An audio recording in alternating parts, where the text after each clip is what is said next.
It's that time again. We've got some Patreon people to thank. So, thank you for new pledges to Peteris Bethers, sorry if I'm saying your name wrong, Andrew Holacek and SC1D. Thank you very much for getting involved. And also for Mike Romeo, you increased your monthly pledge. Thank you very much to all of you. It is a massive, massive help, and the whole Patreon thing goes a real long way to allowing me to continue to do this as my full-time job. I wouldn't be able to do it without you guys on Patreon. It is massively appreciated.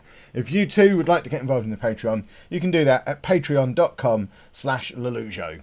Hello and welcome to part 6 of Non-League to Legend. I'm Kev, and coming up on today's episode, we're away against Harrogate and then at home against Tamworth, both in the Conference North.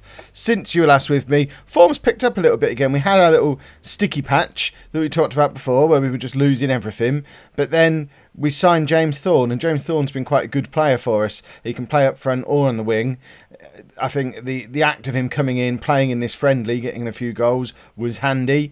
That was a friend. That wasn't me gaming the system to play a friendly just to win a game. It kind of was. But also we had 2 games in a row called off because of waterlogged pitches. That Stockport game was supposed to be back-to-back the normal Christmas New Year doubleheader, but our pitch was waterlogged and it was postponed twice. So we had like 10 days-ish without a game. Actually, it's only a week, isn't it? Oh no, yeah, it would have been like 10 days without a game. So we arranged a friendly away from home just to get some fitness into the lads while everyone else was playing. And it seems to have also done a world of good for confidence. Hurst started scoring goals again. Craig Westgar started scoring goals again. James Thorne has been a very important addition to the squad.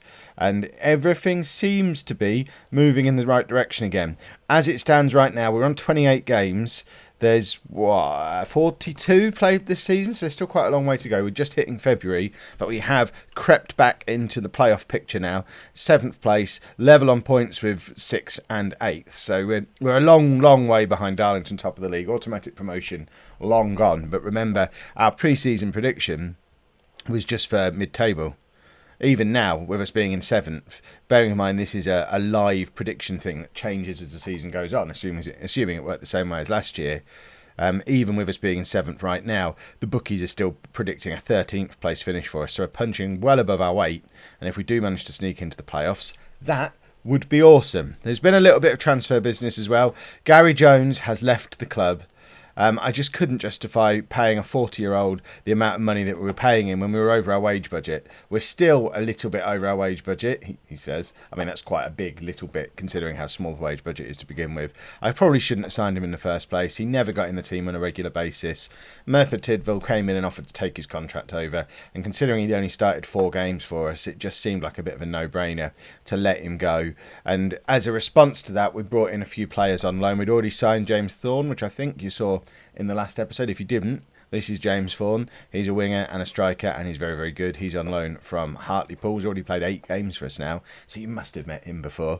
The ones you probably haven't met, Harry Clibbins is a left-back, comes from Wrexham, 2.5-star current ability, 5-star potential. He's just offering a little bit of cover for Chris Owens, just to make up the numbers a little bit, really. I think we had a bit of an issue with Owens, and I think he was injured maybe for 1 or 2 games. So Clibbins came in. We haven't really used him yet because we've now hit a problem where we've got 6 players on loan and we're only allowed 5 loanees in our matchday squad, which I didn't realise.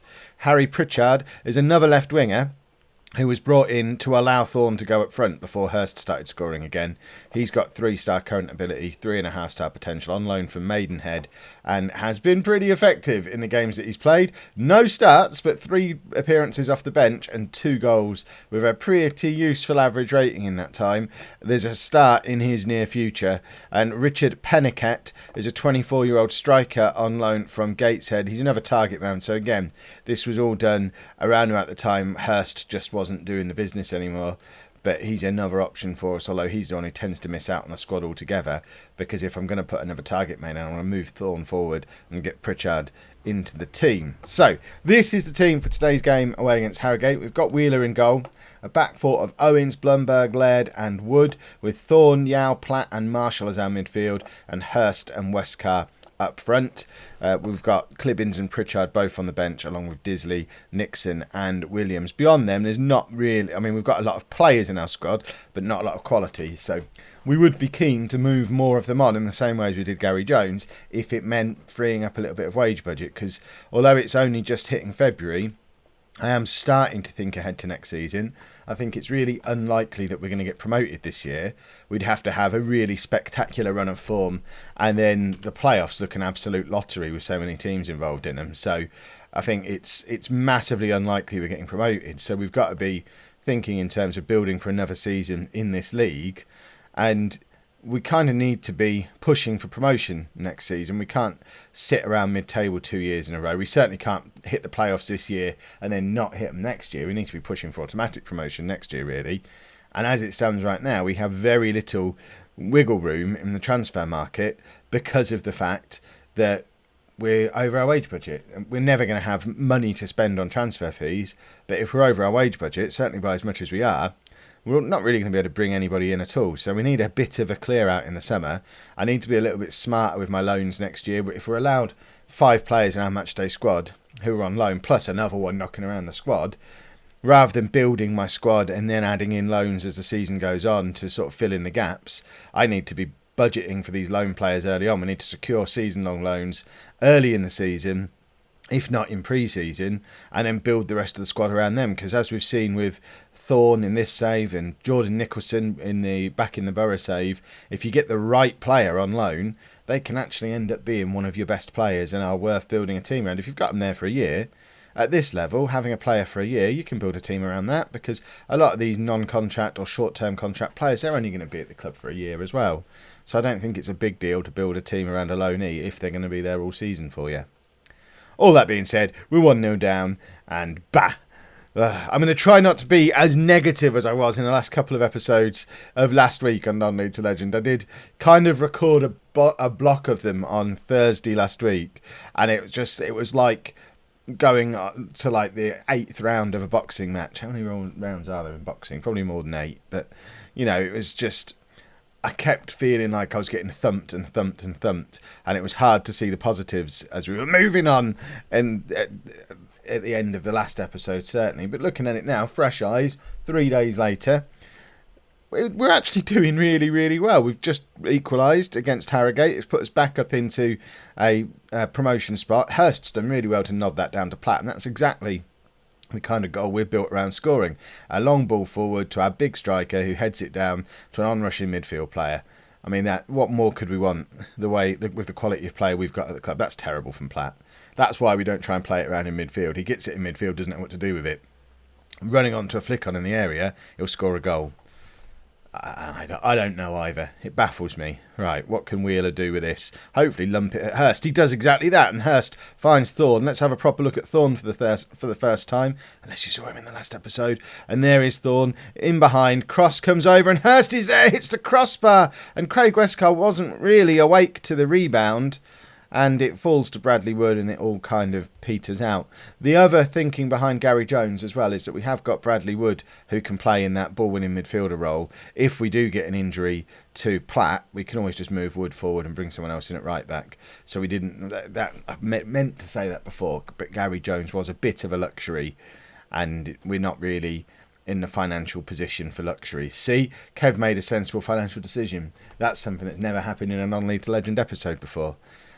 We are 2-1 down though, and we're not seeing this new super winger do his thing yet, which is a bit of a shame. We might have to bring the other one on who scores all these goals off the bench, who's actually got more goals than Thorne and looks a bit more purposeful as a winger. But the thing I like about Thorne is he's a big heavy lump going forward as well, and gets involved at set pieces and whatnot.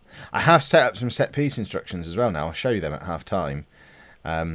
I read a number of guides because I've never done set piece instructions before, so there's a chance they might be a little bit primitive, but it basically involves just, rather than having everyone to either go forward or stay back, which is all they were before, I've now tried to pick my bigger players to have them in positions where they can win the ball in the air. It's not, I don't know that it's necessarily making much of a difference at the moment because we're 3-1 down at half time, but if we nip over to the tactics screen I can show you what we've done. So from corners, so when we're defending we've got our fullbacks on the line. We've got our big centre backs marking their big players. Our most creative player ready to play a ball forward to our quickest player. I mean, it's fairly straightforward. When we're attacking, similar sort of thing. We've got our big players trying to win the ball in the air. We've got our little striker Westcar knocking around in there, just basically messing around with the keeper. And then some of our other players, we've got Thorne racing in, attacking the ball late, which I thought was very clever on my part. And the less effective players going forward staying back. So it's not, like I say, it's not rocket science. I don't know that I'm necessarily seeing much in the way of a difference from it at the moment, but I feel a little better knowing that I've done it. I don't think I've made things worse with those changes. If I've, if I have, please let me know. And I'm open to discussion about how to tweak them and fix them, because I don't really know what I'm doing with it. It all seemed to make sense based on the stuff I was reading. But I don't really like to read, so I kind of skimmed a lot of it. Hurst misses a bit of a sitter there. It's a good cross from Thorne, and Hurst really should have done better with it. And that's 2 good-headed chances he's had now and missed. If he'd have been completely on his game, it would be 3-3 at the moment. But I guess we can't... He made the first goal. We can't really moan at him too much. Harrogate are roughly level with us in the league. They're jumping above us if they beat us today. And we are away from home, and we've conceded 3 goals. So let's blame the defenders here. Let's specifically blame Blumberg, who's not even managing to get up as high as a 6. So I think we're going to bring Williams on for him. Steve Williams comes on for Blumberg, and then we'll bring Disley on for Yao. He's not having a good game. Westcar's had a knock, actually. He probably needs to come off. But I'm going to bring on Harry Pritchard and swap these guys around. Can Thorne do poacher as well? That's the wrong button to press. Because I don't really want 2 target men up there. Do him as an advanced forward.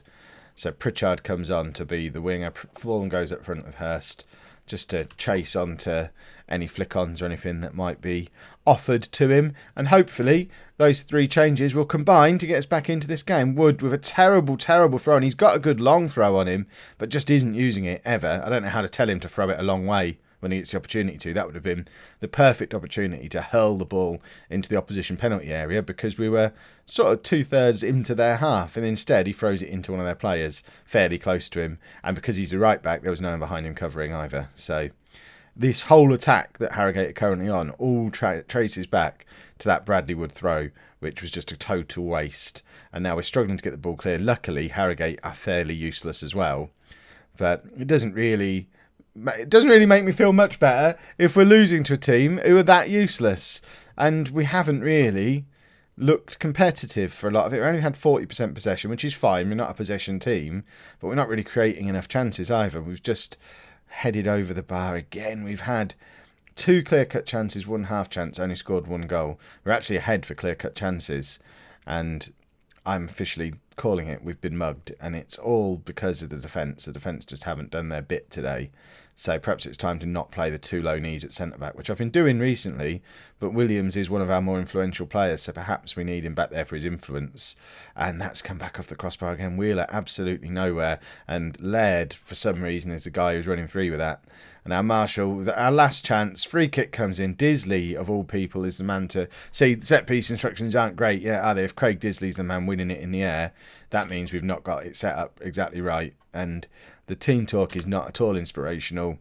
And, hopefully we turn this around against Tamworth, because that was useless. Oh, controversial for the Tamworth game. This could get me sacked. I'm dropping Craig Westcar. Not officially dropping, though. Well, I kind of am dropping. He picked up a knock in the last game, as you saw. He is fit to play, but I'm using it as an excuse to get Harry Pritchard into the team from the start and move James Thorne forward. We're going to try it for this one game. If it doesn't work, we'll revert back to what we were doing before. I've just noticed as well, Pritchard can play left back, which is interesting because we've now got 2 quite attacking. We've basically got 2 good wing backs at the club. We've got Williams there as another decent centre back.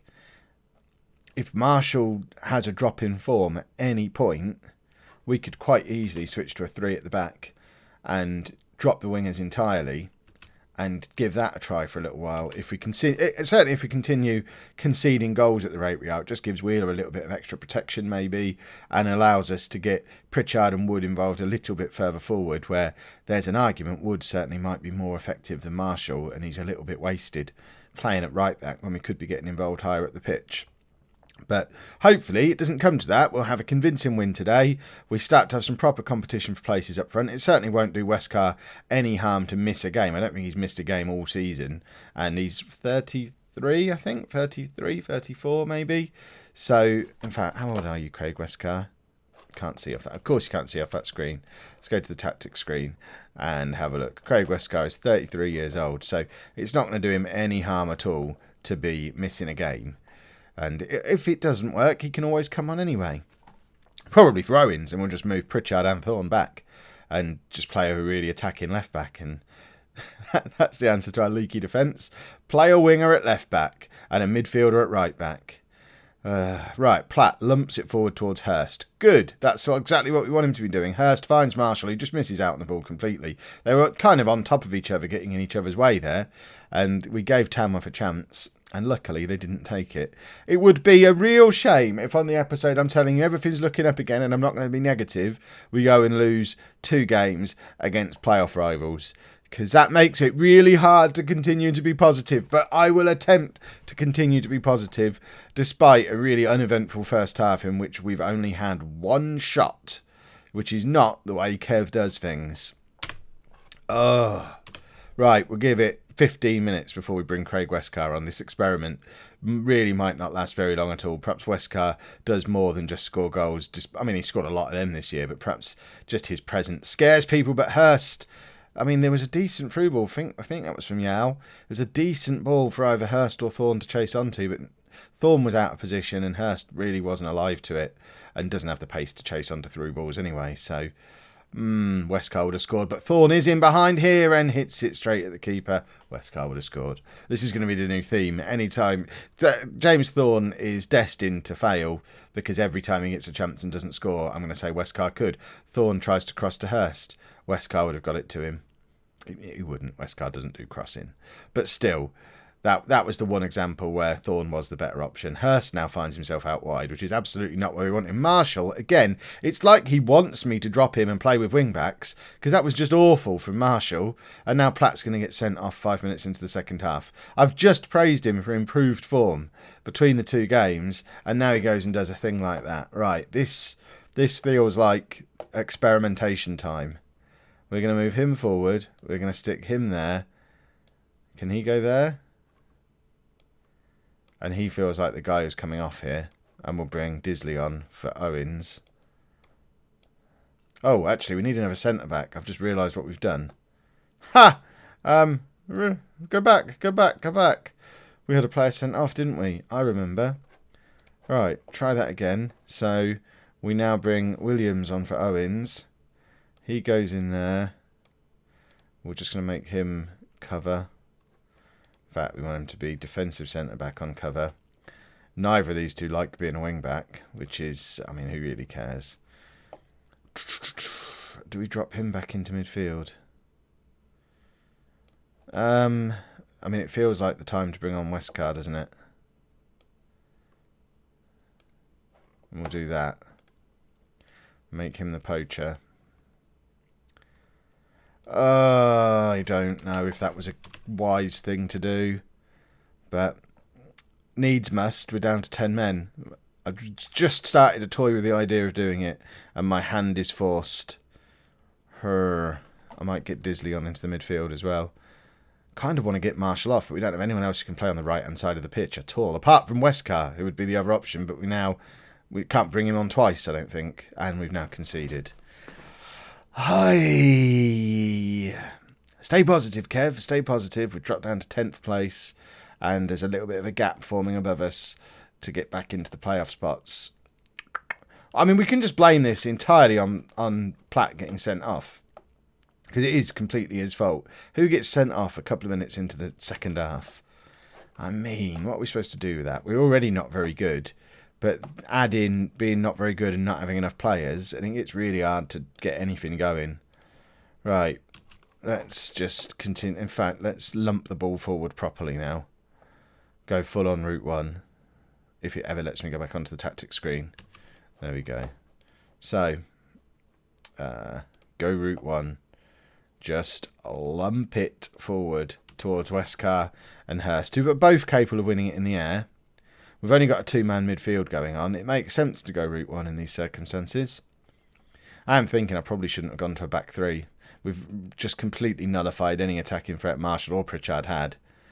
And bad tactical decisions, Kev. Right, this is where we need to win the ball back and kick it far. That's our official tactic at this point. So, we've got the ball. Now kick it far. No? Didn't. We weren't up for... It's the same highlight again. Did we not just see this one? And they'll probably score from it this time because we were supposed to learn from the first one. Oh, Wood gets a tackle in. And, right, he kicks it far. Good. Westcar's got a long way to run. He probably needs to kick it far. He does, and we're chasing it. This is much better. Bit of kick and rush. That's exactly what we're after here. Blumberg heads it forward to Westcar, but he can't quite get there. And they're going to grab their second here, and it's a tap-in, and it's too easy. Wheeler probably should have been a little bit more alive to what was going on there. I do have, talking of next season, as we were earlier in the episode, replacing Wheeler, massive priority, because he's not got it. I mean, look at that. That's too easy for them there. Now we need the game to end because the battery on my camera is about to run out, and it seems wasteful to try a different battery when we're into the last 15 seconds of a match. We lump it up to Westcar, who nods it down to Hurst, and Hurst doesn't really connect with it properly at all. And that is that. We've fallen down to 10th place. Boo.